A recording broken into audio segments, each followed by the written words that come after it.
Sadashiva Samarambam Shankaracharya Madhyamam Asmadacharya Paryantam Vande Guru Paramparam Ishvaro Guratmati Muti Veda Vibhagine Vyom Abda Vyapta Dehaya Dakshinamurtaye Namaha Sava Vedanta Siddhanta Gocharam Tamagocharam Govindam Paramanandam Satiguru Pranatoshmaham Om Shanti Shanti Shanti Om Namaste. Welcome. So Mandukya Karika. We are on page, which page is this one? 43. Okay. So down there, the last paragraph, Ekatma Pratayaya Saram is very significant. These three words, because it implies the methodology to comprehend consciousness. Consciousness must be understood in a very unique manner. Why? Because it's not known by the usual means of knowledge we have, which is perception and inference. We know that consciousness or Turiya can never be reduced to an object of knowledge because it's the true nature of the knower. How can you get the eyes to see themselves? So how can you get the knower and put it all there as an object to be known? So either it is the knower or it's the known, okay? So Turiya will never be reduced to an object of knowledge and much less as an object of experience. But we know there is a certain element in self-knowledge, experiential element, which is the experience of the reflection of Turiya on the human intellect. Once we realize, ooh, look at that, it's shining all the time. And then we enjoy the reflection, which gives the satisfaction because, to know your body reflect in a mirror is good enough since you cannot turn your eyes upon your entire body. So you have the mirror, you see, and you'll say, okay, no, that's fair enough. It's good enough. So you know you are Turiya by the means of logic. And then you can also have this unique experience, I am Turiya, which has a certain experiential element because it shines at all times as the nature, the true nature of the knower, okay, which is not the mind, which is not the intellect, but is the consciousness which is illuminating the mind, making the mind a knower, okay? So when you say I am, we are aware of ourselves. Consciousness is self-conscious. So this is the good news. So good news. So consciousness is self-conscious. What it means that consciousness can never be known as something other than consciousness because it is self-conscious. And then there is no contradiction with the scriptures when they say that consciousness must be known by the jiva. So how am I going to know consciousness? So consciousness is not going to be known as something other than consciousness because consciousness is self-conscious. So what is self-conscious? So, I am, I exist, and I know that I am, I know that I exist. So consciousness is always shining as knowingness in the human experience, self-conscious. So it does not need to break itself in two so that it experiences itself objectively. The human intellect has the power to have this self-awareness, to see, ooh, I do exist. And it seems that I'm not the mind, I'm not the body, I'm something other. So let me do some inquiry, some investigation on the nature of this I am, I exist. So it's self-conscious, that's the good news. So therefore it can be known as your own consciousness which is self-reflective. So we can only capture this knowledge, I am Turiya, by holding on to this self-awareness that we experience. We are aware, I mean, the other animals seem to be aware of the world, okay? Because they are all the time looking for food and all the time try to avoid danger. So they are aware of the world, but I wonder if my chicken, if they are self-aware. They say, oh, I'm aware of the surround here. It is not really fully conscious. It's more like instinctively, but I'm aware that I exist and I am a chicken. So no, they don't have this self-awareness. You understand? But we do have this self-awareness. We are aware of the world and we are aware of this reflection of consciousness in our subtle body. We are. Of course we are. Yeah, that's why we say, I am, I know, and so on.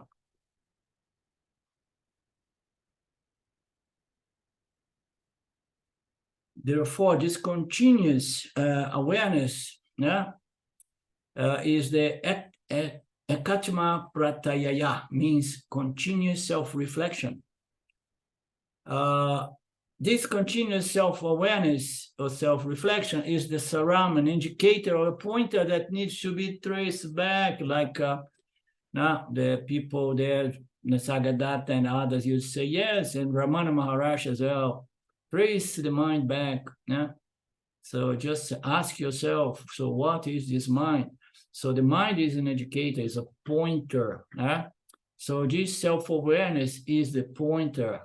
Trace it back. We can only capture this knowledge by holding on to this pointer, this self-awareness. We always say, I slept.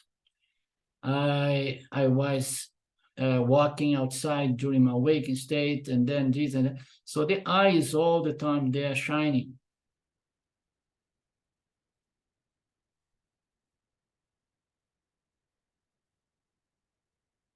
Okay, this self-reflection is called Prajña. Binya, meaning the recognition of all the, as the three as the one same I, one single I, and that's the purpose of this text, to establish the common denominator, which is one single consciousness appearing as three reflected consciousnesses.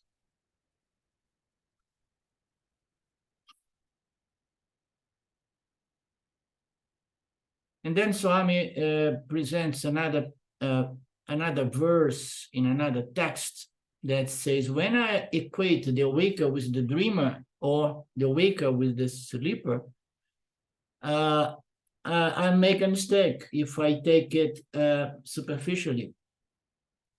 Why? Because the awaker can never be the dreamer. There are two different entities having different experiences, not to say about the sleeper. And moreover, these three entities, they are mutual exclusive. So whenever one is present, the other is not present. How can we equate these two? No, we need to let go of those superficial features of each one of them and go to the fundamental nature of the three of them. The common denominator, by removing the apparent attributes. These three are mutually exclusive. In spite of these contradictions, we are deliberately, clearly, and instinctively equating them. Because I say, I dreamt, and then I woke up, and then I slept again, and like that, my day goes again and again as doing these three kind of experience in these three different worlds, using three different agents. So, and the I, we don't say I, the sleeper. No, we say I. It's subconscious. It is, it's there. We equate them. I. No? We never say I am different from the sleeper. And the I, is of the awaker. is totally different. I, the waker, I never sleep, I never dream. No, we don't say that. I say, I slept, I dreamt, and I was awake for several hours. So we have no problem to equate the I with those three entities. And then we would have to go back to those analogies of Devadatta. That he became old with gray hairs or no hairs. And then we see there are some features that are contradictory to the Devadatta I met 50 years ago. So I have to remove those features, those apparent features, superficial features, and go to the fundamental person and say, no, this is the same person. So just analogies to help us to understand that the I is the one and the same. We are dropping the three status of a sleeper, dreamer, and a waker as a Visva, Taijasa, or Prajña. And therefore, so unconsciously, I am always referring to myself as the I, the conscious principle, the true nature of these three entities. Thus, I am Turiya at all times. Thus, I am Turiya at that time, without knowing that I'm Turiya. At that time, I'm very close to the teaching of the Upanishad. Once I understand that I am the consciousness principle and that these three status are not mine, then the teaching of Upanishad will make sense and will reinforce my self-knowledge. How does the Upanishad do that? Really speaking, the waker, dreamer, and sleeper are not really roles of consciousness or status. They are just superimposition. These three status belongs to what? We have seen that this is a good insight. When we say consciousness became the waker and this and that, no, the mind, reflect consciousness become these three entities. So I'm alone consciousness. The mind and only the mind have these three states, which makes them three entities, which deep inside the mind knows that it's one and the same. Therefore, we always refer I, the dreamer, I, the sleeper, and I, the waker. But it appears, but there's just states of the mind, but it's amazing how we have this knowledge deep inside. Therefore, we never use a different word, but just I.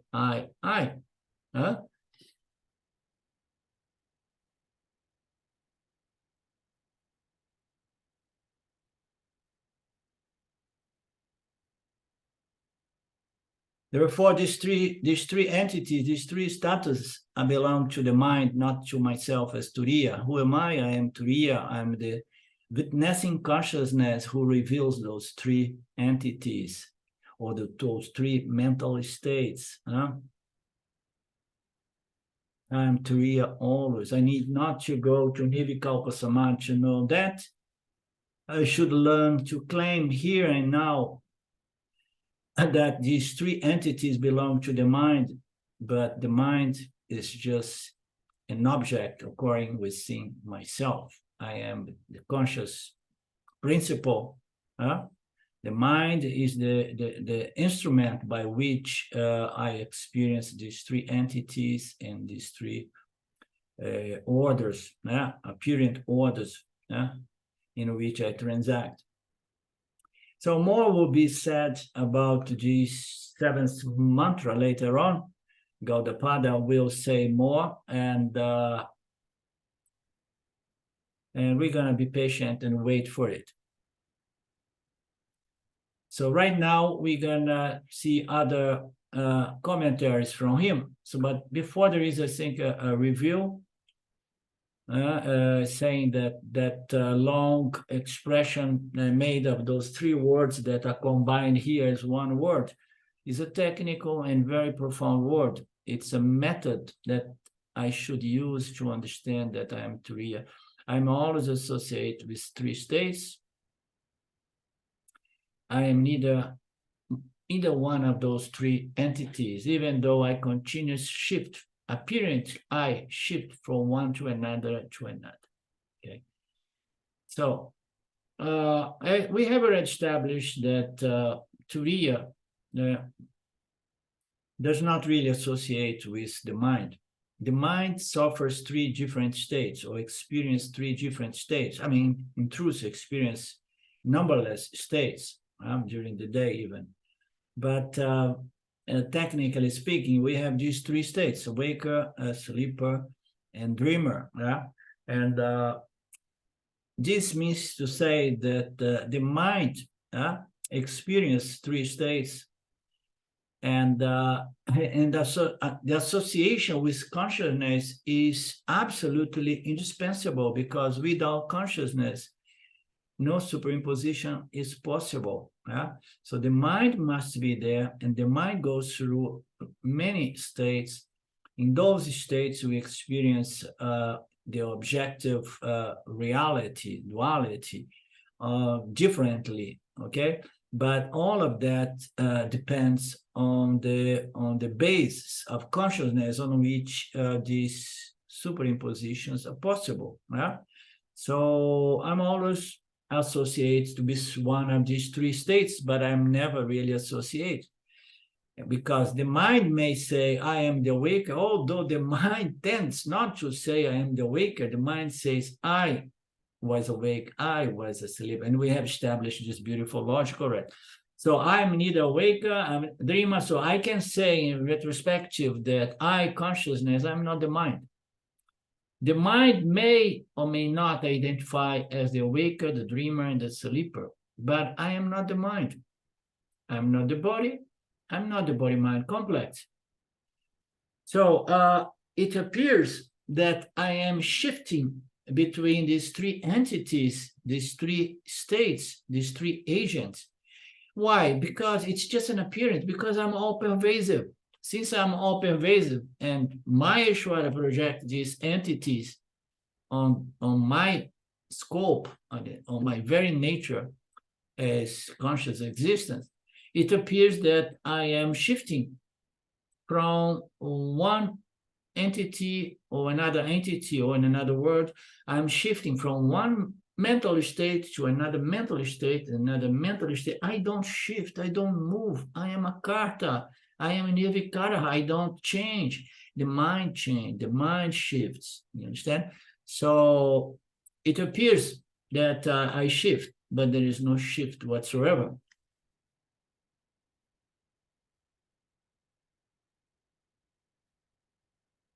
So it goes to say, since I say I have no sense of being shifting anything. I just say that I have this experience right now of awakening. I have this experience right now. It means to say what? I'm none of these three entities. I'm not the dreamer and the dreamed world. I'm not the waker and the physical material world. So therefore I say, I experience three entities and three different worlds. So this I is the same, is continuous, never not present, never changing, never doing anything. It just not jump. The notion that this is a jump like a frog is just an appearance, because consciousness is all pervasive and it can never jump, you know? So this long Sanskrit expression goes to the recognition that all the three eyes are the one and the same. So what are these three eyes and one and the same? It's referring to the mind. There is only one mind experiencing different states. You understand? There is only one mind experiencing these states. This mind is blessed by consciousness, because without consciousness, the mind does not exist. So the mind is an appearance in consciousness, you know, it's an incredible trick performed by Maheshwara, the subtle body, you know. How can artificial intelligence produce a subtle body? Never. That's why I say that I slept and da. So I say I am a waker, I'm a dreamer. This is a very important subtle point, and still Swami Paramarthananda brings, superficially seen, yeah, the equation is wrong, and they give the impression that there are three eyes, yeah, and therefore I cannot equate these three eyes. But our very language and the way we express ourselves is a pointer to that.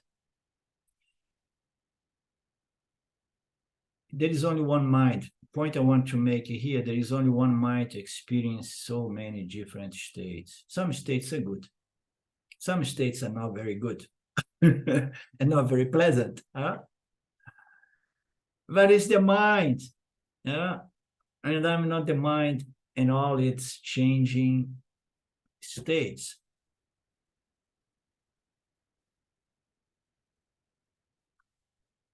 Okay. Therefore, I am consciousness, which is free from the mind. Even if I'm free from the mind, I'm free from the three states, mental states, waker, dreamer states. So when you are equating a younger person, so we have seen it twice already. So those analogies are beautiful.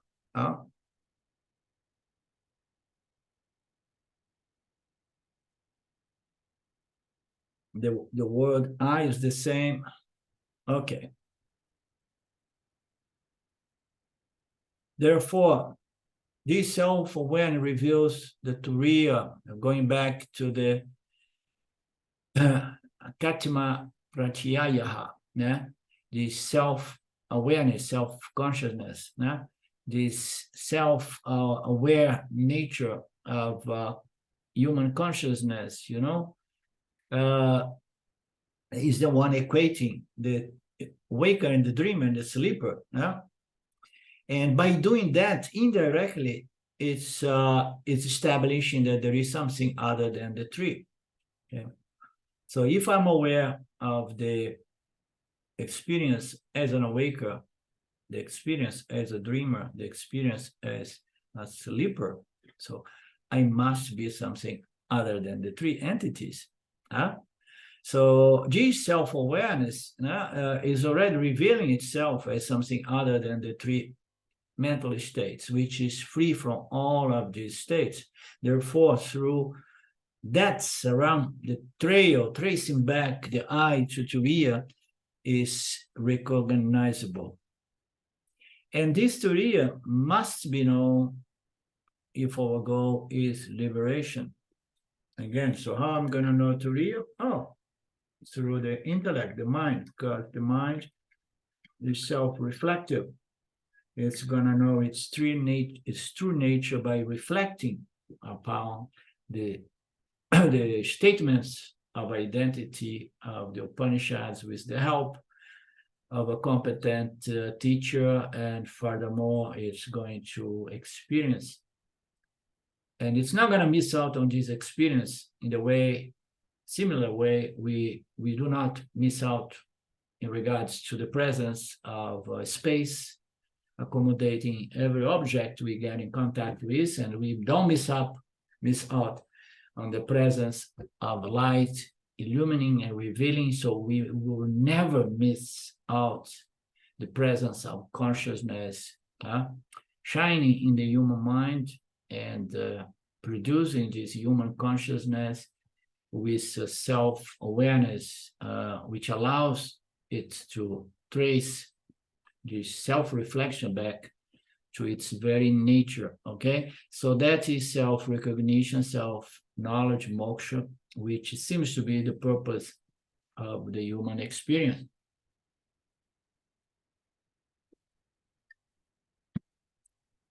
Karika 10, being free from all miseries. Turiya is considered to be the Lord, capable of freeing one from misery. It's immutable, effulgent, all-pervading, and the non-dual truths of all beings. Karika 10.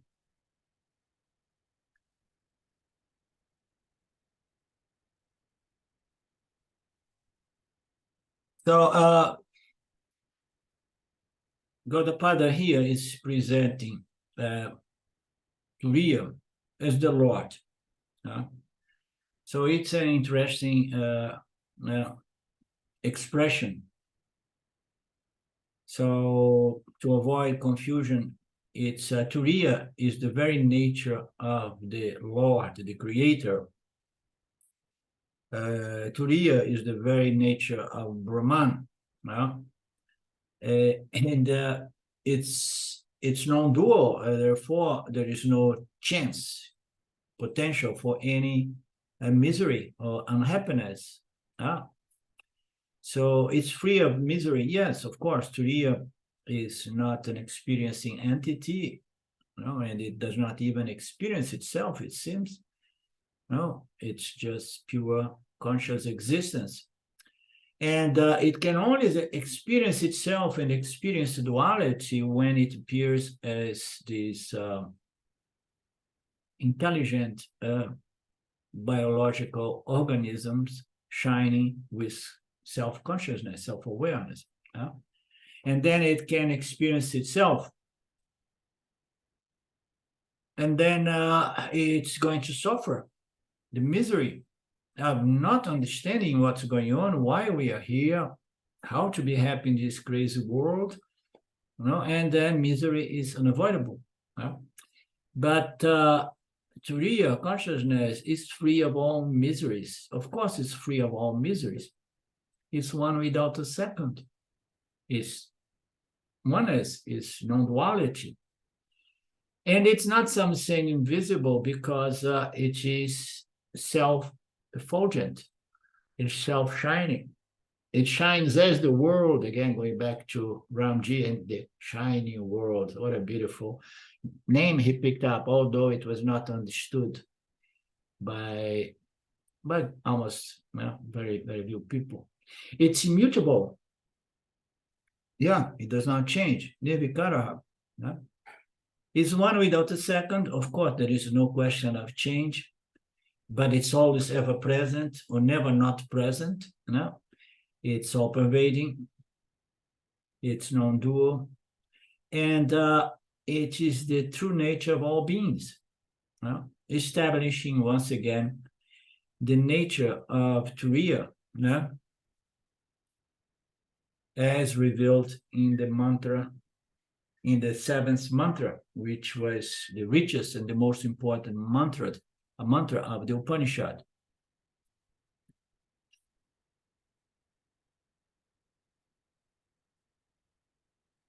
So in this verse, Gaudapada concentrates on Turiya, bringing forth the limitless consciousness aspect of Turiya. So it's present Turiya as consciousness.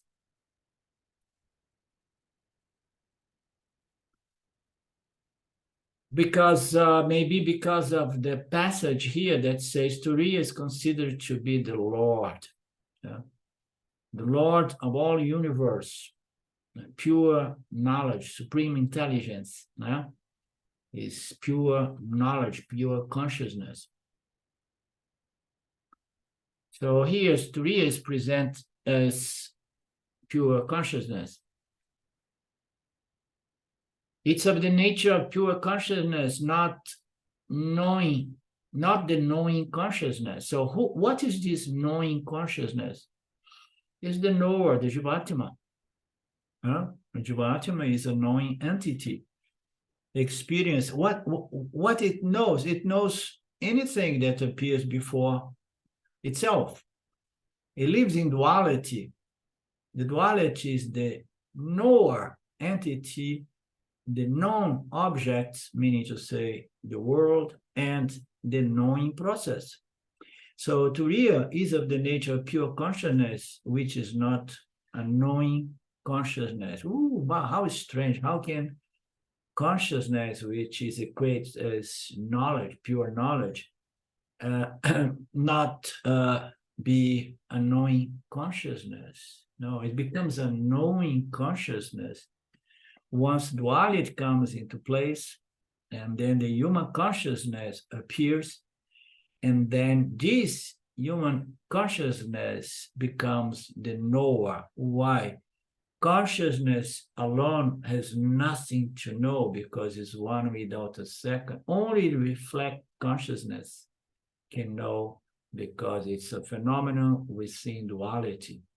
Knower, known, and knowledge. Consciousness takes role as a knowing entity only when the mind joins, the mind reflect consciousness, appears. Here it's presented in a funny way, joins the consciousness. So, and then we have consciousness. It's not a knower. It's one without a second. Maybe some people say that it's very boring to be conscious because there's nothing going on, but it's whole, it's full, it's complete. You know, there is no misery. It's all pervasive. You know, but then there is a knowing entity, which is a modification that happens within, apparent modification, which happens within the scope of pure, limitless, non-dual consciousness, which brings about mithya, this other order of reality, which is not absolutely real, far from being real. And then consciousness, and then the human mind appears into the scene, in the stage, and the knower is there. As if now consciousness has an addition to itself, which is reflect consciousness.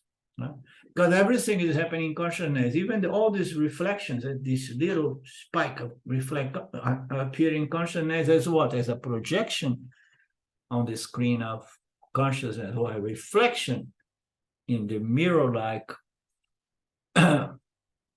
mirror of consciousness. So when the mind appears and then the knower comes into play. Consciousness by itself is not a knower. This needs to be understood. Because people often think like, oh yes, once I got self-knowledge, I know that I am limitless consciousness, I am the all-knower. I am the all-knowing. No, you have to be Ishvara, and it's impossible to become Ishvara. You can only become that which you already are, which is your nature as consciousness. And as consciousness, you will never be all-knowing. All-knowingness belongs to Ishvara. We have to keep it clear, not to cross that line between mithya and satya, and superimpose attributes that belong to mithya to satya, such as, Brahman is all-knowing. No, Brahman does not know anything. It's not a knower, and it's not an experience, and does not do anything. It does not change. Turiya, which is Brahman, is just the nature of your very reflected consciousness, the so-called mind. Can consciousness say, I am consciousness? This is good. Those are a good passage, because if we have any vague, abstract, hidden fantasies, no, I mean, as consciousness, you know nothing. Consciousness will never say, I am consciousness. It cannot do that. Why not? Because it requires an instrument of knowledge. The instrument of knowledge is the human intellect in this planet. Just in case there are some other intelligent, organic, biological organisms which have also self-awareness around in the universe.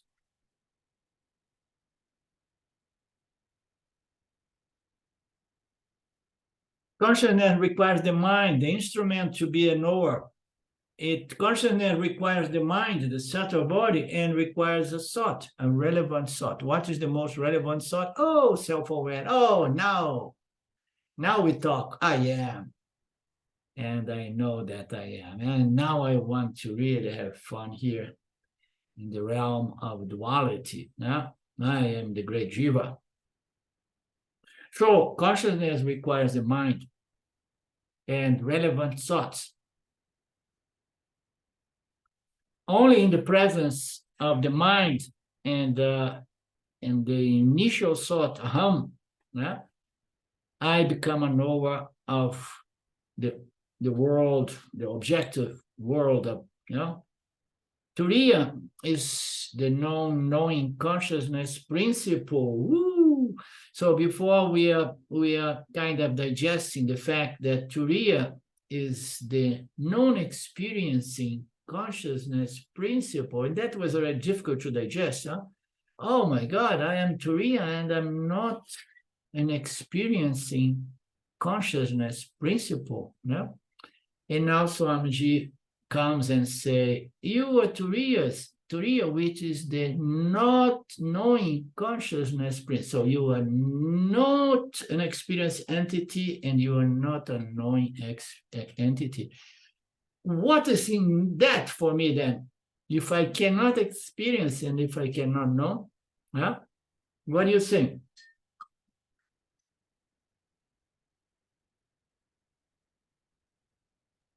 This reminds me of Ramji's thought that moksha is not freedom for the jiva, it's freedom from the jiva.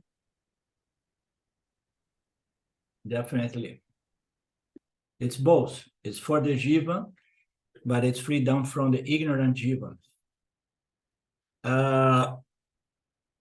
In fact, freedom is only for the jiva atma. No? But the jiva atma has to go through this process of rejecting its identity, its true identity as the knower and the experiencer. So what is in it for us if I know that I'm not a knowing entity and I'm not an experienced entity? Consciousness does not require mind to be conscious, but it requires mind to claim I am consciousness. That's what's in there for all of us. That's the answer. This is, I think, what Philippe posted some a week ago. Consciousness does not require mind to be conscious, but it requires mind to claim I am consciousness. Consciousness does not require mind to be consciousness. But consciousness is not a conscious entity, and it's not a knower entity, it's not an experienced entity. Consciousness does not require the mind to be consciousness. Consciousness is consciousness. But it requires the mind in order to claim, I am that limitless consciousness, not the mind. So you have an instrument. You need that instrument to gain certain knowledge, no? And you are thankful to that instrument, okay? And you know, without that instrument, I would never have the knowledge of astrology or anything like that, okay? Or astronomy, and astronomy would be more to the point. So I need certain instruments so that I say, oh, I know that. Okay, so I need the mind to say I am limitless consciousness. Consciousness is always there, unmanifest as the knowing, experiencing entity, or apparently manifest as the knowing, experiencing entity. Consciousness is not affected by space, and it's all-pervading. And in fact, space is contained in consciousness, so we have no doubt about that. Consciousness is beyond space-time. It's non-dual, non-variable factor. Every variable factor needs to be put aside so that we can equate all mental states as the same mind and all minds as the same consciousness. This is a good one. All variable factors needs to be rejected so that we can equate all different minds as the same I, all different states as the same mind, and all human minds as the same consciousness. The mind is variable. The mind is extrovert as the waker, and then introvert as the dreamer, and it is suppressed as the sleeper. Experiences are variable.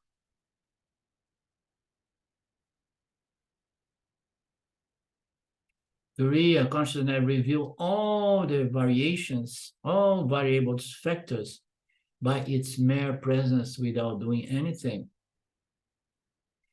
And you need to be a non-variable principle to shed light in everything that is variable. In other words, you must be a non-changing principle to witness the changing phenomenal world. You know? By how? By its mere presence. I reveal everything that change. It is Advaita amidst all changing things. It's not affected by time. Body and mind will fade, but I, Turiya, remains all the time. So going back to that situation, but if I'm not all-knowing, and if I'm not all experiencing consciousness, you know, so what is in that? I mean, what I'm going to gain? You're going to gain peace. No? You're going to get peace. But if you want to remain as experiencing knowing entity, you know, be assured that you're going to get another instrument, another body-mind to come back and do more experiencing duality, okay? So it should not scare anybody, because the individual must come to that level of maturity to say, no, that's enough. You know, that's enough of duality. Oh, but there are so many good things. My life is good. I have so much punya still in my bank account. Now life is, you know, punya papa, pleasures and pains, again and again. So to know that I'm Turiya, that I'm not an entity who knows and experiences, but the very nature of this apparent reality, puts my life, my journey to rest. Okay? Why? I don't want to play the game anymore. There's nothing wrong in not wanting to play the game anymore. It is a vairagya. It is a positive disinterest, you know? You say, no, I have experienced a few things here and there, and I have known a few things, but now I have known something that somehow did put an end on my desire for more experience, more this and more that. Now I can rest.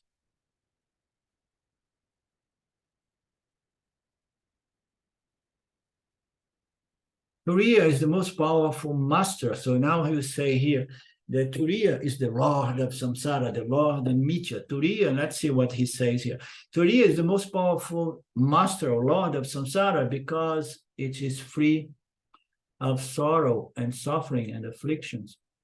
In fact, the intrinsic nature of Turiya is Ananda, is peace and satisfaction. Even Bhagwan, as Bhagwan, will be afflicted here and there. Interesting statement. These afflictions will affect body and mind, but not Turiya. Jiva's ahamkara and Ishwara's cosmic ahamkara will never be free from pleasures and pains and sorrows, afflictions, never.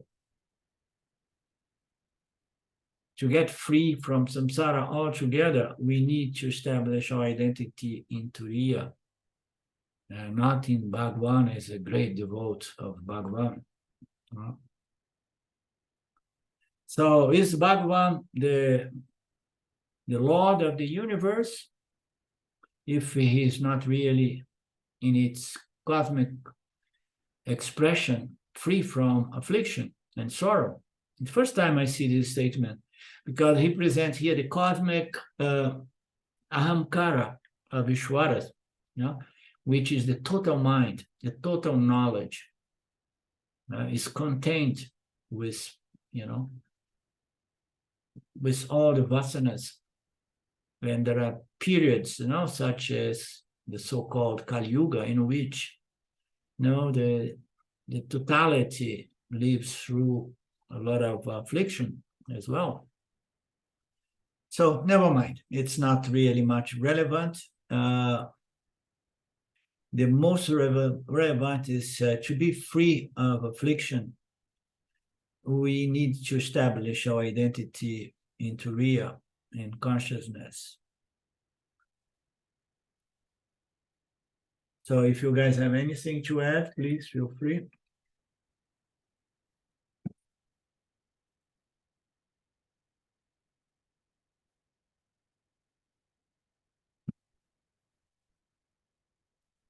Karika 11, Visva and Taijasa are both considered to be conditioned by cause and effect. But Prajña is conditioned by a cause alone. Both of them do not exist in Turiya. This is a very nice analysis. From now on, Gaudapada is going to make some comparisons between Visva, Taijasa, and Prajña, and it's very nice. Visva and Taijasa are both considered to be conditioned by the actions and its effects, actions and results, causality. So everything we experience, it comes as a byproduct of our words and actions, attitudes and actions. So we are conditioned by this fundamental law of Nitya, which is causality, karma. In here, karma, is the most fundamental law. So Visva and Taijasa, they are subject to karma. But Prajña is conditioned only by cause. So what is karma? Prajña is conditioned only by cause. Both of them do not exist in Turiya. So in Turiya, there is no cause and effect. Okay? There is no duality. There is no possibility of doing anything to gain anything else. But Visva and Taijasa, they are in that kind of game.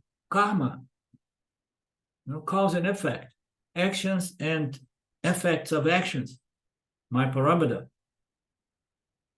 Prajña is not conditioned by any cause, but any effect, but only cause. What he means to say, Visva and Taijasa are conditioned by cause and the results. So we know that all our actions, they are based on a certain cause.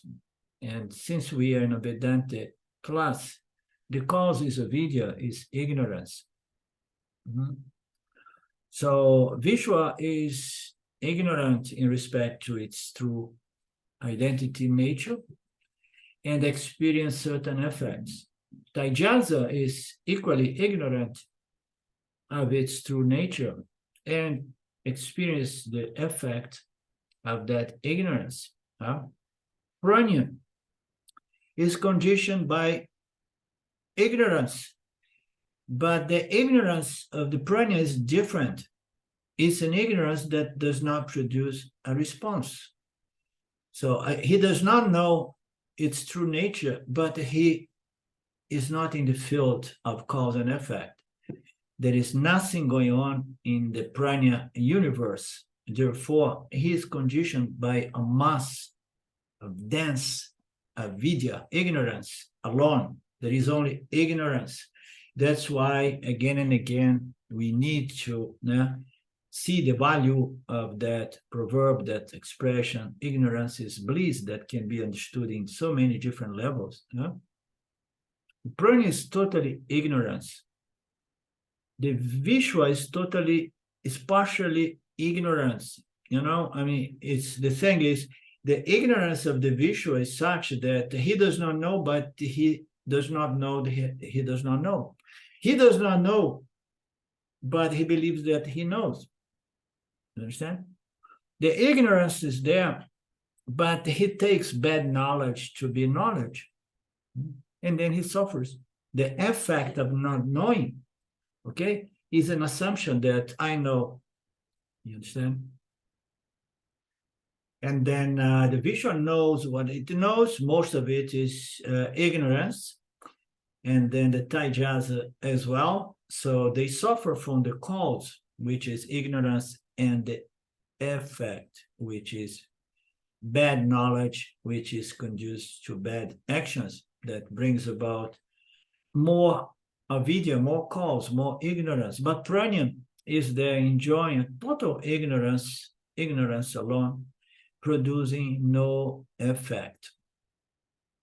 And Turiya is beyond cause and effect, as we know.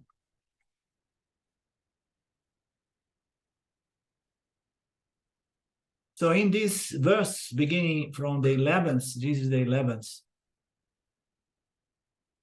Gaudapada is making an interesting inquiry. Interesting, that's a good word. It's a very interesting, unique inquiry, analyzing these three states and comparing one with the other. To make sure that we have clearly understood all the three quarters, Gaudapada is making a compare and contrast study of these three quarters more specifically. It is an analysis of the common denominator, the common feature, the common feature, and the uncommon feature among these quarters. Gaudapada used certain technology to communicate this inquiry, this analysis. In this analysis, Gaudapada defines Visva, Taijasa, Prajña, and Turiya slightly different. This definition is only superficially different, but it needs to be noted to understand this verse. Gaudapada defines Visva, Taijasa, Prajña, and Turiya slightly differently from what he was defining before, okay? So he's presenting this comparison from a different angle using different definitions of what is the situation of the Visva, what is the situation of Taijasa, okay? So he's going to, before he was saying the Visva is, you know, his consciousness extrovert towards the physical world, he's going to present a different logic to define these three entities. The common person does not know that I am limitless consciousness. This ignorance is common to all people. The spiritual samsari people and the absolutely materialistic people. This ignorance is self-ignorance, of course. Because I do not know that I am consciousness all the time, this ignorance leads to the misunderstanding and misconception. You remember Swami Shimaya Nanda saying that the ignorance, which is the no apprehension of the true nature of reality, is going to produce what? A misapprehension. Yeah? So first we have a video, and then that is going to prevent us to understand what's going on. But then the human mind does not like to be in a position of not knowing.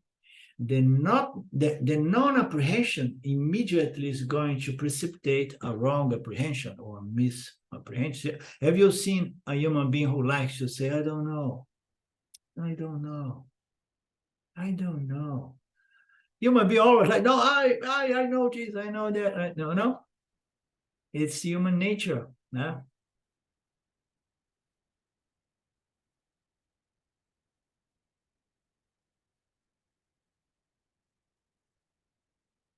Because I don't know that I'm Turiya all the time, this ignorance leads to misconception. wherever ignorance is present, there will be misconception. So there is ignorance, and then there is misconception. Yeah, like Swami Shimaya, the non-apprehension of the true nature of the I produce a misapprehension, a misconception.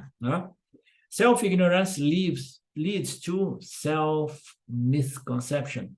Self-ignorance leads to self-misconception. Self-ignorance is, I don't know, I am limitless, infinite consciousness, non-dual consciousness, and that is going to lead to the misconception, I am the body-mind in 3 different states. Experience, I'm the body-mind, and my body-mind experience, or my mind experience, I am the mind, and the mind is going to experience 3 different mental states.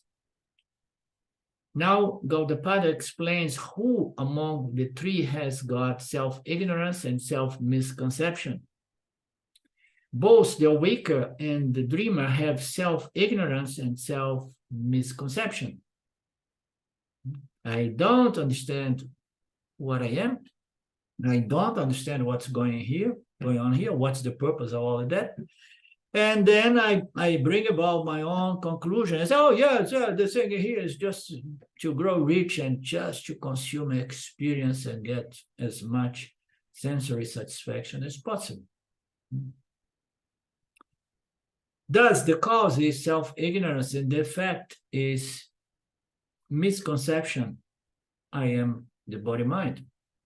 The sleeper is also ignorant, but differently from the awaker and the dream, he does not produce any projection. He does not produce any misidentity, misconception. He never says, I am the sleeper. You understand? So he is there enjoying this mass of ignorance, which does not produce any misconception. And then, like James used to say, total ignorance is good. The problem is a little bit of knowledge mixed up with ignorance. You understand? Either you are totally ignorant and then you're in bliss, or you have the full self-knowledge. But to be in between is problematic, to say the least, because produce misconceptions. That's why Turiya is blissful. The Prajña is blissful. The sleeper cannot say that he is the sleeper during the sleep. The sleeper has this cause, avidya, ignorance, but not the effect of ignorance, which is self-misconception. So the cause of misconception, self-misconception, is self-ignorance. The sleeper is there fully ignorant, but having no concept in its mind. Not even a single concept is there. He has only the cause, not the effect, and Turiya is the big deal. It's free from all of that. But Turiya is not an entity. You cannot buy Turiya in the supermarket. You cannot gain Turiya. You cannot visit Turiya. Either you understand you are Turiya, or you do not understand. And if you understand it, I am Turiya, so I'm going to neutralize self-ignorance. And by neutralize self-ignorance, there is no room for self-misconception, right? Because I neutralized the cause, which is self-ignorance. By knowing I am limitless consciousness, I'm neutralized the self-misconception, is the self-ignorance and the self-misconception.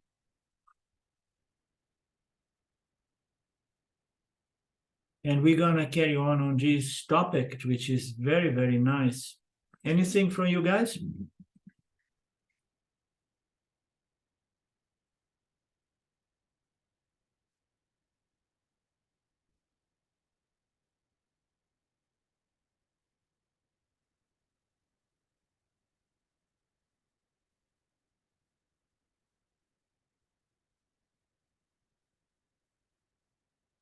So here we have the following file, which is the class number 12 of the Swamiji, in which he does a little summary. And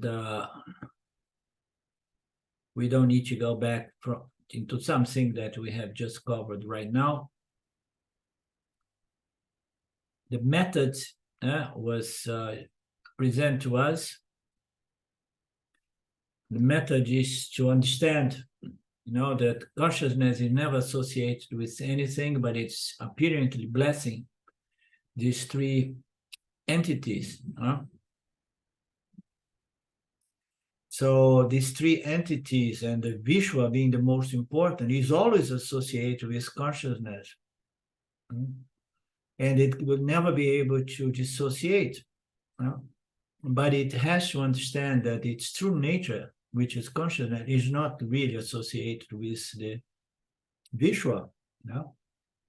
But Visva being just a reflector of free limitless consciousness, has a certain self-awareness that can be understood and traced back in the light of these teachings, so that one can understand I am Turiya, limitless consciousness. I am never associated with anything. The mind associates with different states.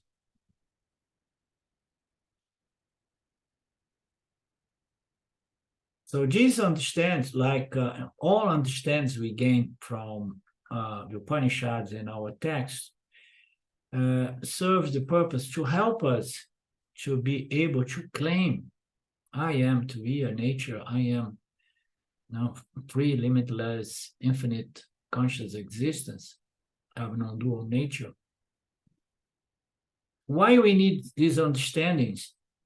We need support. We need really a body of logic to support our trust in the statements of the scripture until you have the direct knowledge, and then you no longer need the support. So, but before that, we need the support. It helps us to be able to claim, I am limitless Turiya. And the three entities are just mere superimpositions. They are associated with me. I am not associated with them.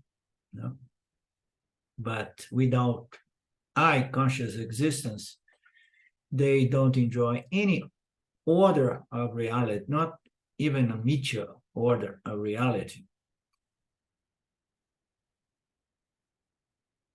Then Gaudapada makes a difference in this definition. You're going to say something, Lynn?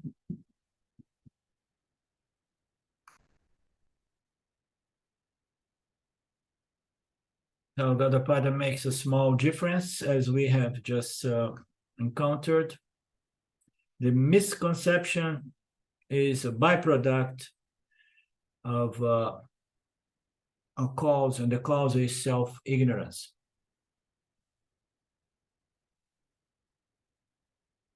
This ignorance leads to self-misconception and makes me find identification with the gross, subtle, and causal body, resulting in the notion that I am a soul, individual soul, a limit, finite individual soul, manifest now as the ahamkara. Okay, my dear friends and students, I'm going to stop here.